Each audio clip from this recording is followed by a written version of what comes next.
सारे भैया ने भाई मेरी राम राम। भाई रोजगार को लेके सवाल है, रोजगार को लेके पूरे हरियाणा में हलचल है। लोगों ने बिजनेस नहीं, बस ग्रुप डी में, सी में, बी में, ए में नौकरी चाहिए और कुछ नहीं चाहिए। तो हमारे साथ हैं जवाहर यादव जी, जहां से कोई भी बात ऑथेंटिक मानी जाती है। सर नमस्कार। नमस्ते सर कैसे हैं? मैं ठीक हूँ। जय श्री राम। जय श्री राम। तो भाई कॉपीराइट है बीजेपी का। खैर सर, मैं जानना चाह रहा हूँ, आप इजराइल बच्चों को भेज रहे हैं, विपक्ष से सवाल आया कि भाई इजराइल धक्का क्यों कर रहे हैं, क्यों वहाँ पे लड़ाई झगड़ा चल रहा है, क्यों एजेंट बने हुए हैं भाजपा? देखिए, ये केवल इजराइल नहीं, इजराइल, कनाडा और अन्य देशों में भी, अफ्रीका, सब जगह जहाँ जहाँ डिमांड आएगी। बेसिकली क्या है कि कांग्रेसियों को दिक्कत इसलिए है कि पहले डंक की तरफ से भेजे जाते थे। हाँ, मूवी भी बन चुकी है। हाँ, इनको उसमें मजे आते थे। अब मजे क्यों आते हैं मुझे नहीं पता, इनके संलिप्तता है या नहीं है। खट्टर साहब ने एक वैधानिक तरीके से, एक सिस्टमेटिक तरीके से एक रास्ता शुरू कर दिया। इसके कारण इनके पेट में दर्द है। तो ये आपको इनसे पूछना चाहिए, भैया उनसे आपका क्या कनेक्शन है जो अवैध रूप से भेजते थे, उनकी क्यों मदद करना चाहते हो?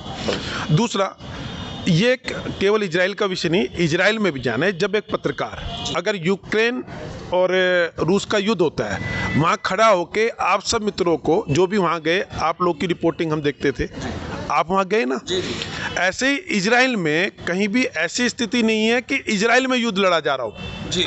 जो हो रहा है वो गाजा पट्टी में हो रहा है। और इजराइल में भी जो जा रहे हैं वो किसी के ज़बरदस्ती तो भेजा नहीं जा रहा। स्वेच्छा से कोई भी व्यक्ति जाता है। स्वेच्छा से व्यक्ति, जो नर्स है, वो ये एक मिशन लेती है कि भाई कहीं युद्ध क्षेत्र में जाकर मैं काम करूँगी। जब तालिबानी आतंक होता था, अनेकों देशों के हमने देखा, जब अफगानिस्तान में हो रहा था, यूनेस्को के माध्यम से, अन्य माध्यम से लोग अपनी जान हथेली में रखकर वहाँ जाते थे और कहते थे जी हम उनकी मदद करेंगे, जो भी युद्ध क्षेत्र में जख्मी हुआ हो, चाहे वो किसी भी पार्टी का हो। यहाँ जो जा रहा है वो अपने रोजगार के लिए जा रहा है, स्वेच्छा से जा रहा है। वो ये जितने अवैध रूप से भेजते थे उनसे मुक्त होकर जा रहा है। तो ये उसकी इच्छा का प्रश्न है कि वो जाए या ना जाए।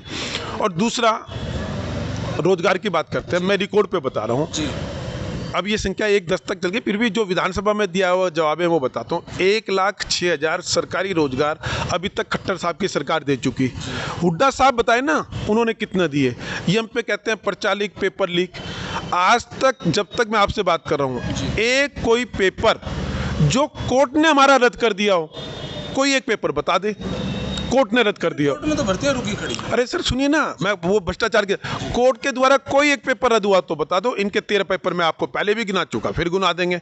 इसके अलावा कोर्ट में भर्ती क्यों रुकी पड़ी है ये पूछो जाके ढुल्लों से, जिनका काम, जिन्होंने उस भर्ती पर प्रश्न चिन्ह लगाया था जब पुलिस की भर्ती थी, जब जिसमें कुछ लोग नशे के कारण उसमें उनके साथ दुर्घटना भी घटी थी, उसको ही माननीय न्यायालय ने, हाई कोर्ट का मैं आपको ऑर्डर दूंगा, आज तक की हरियाणा की सबसे बेहतर और पारदर्शी भर्ती बनाया। ये तो उसका भी विरोध कर रहे थे।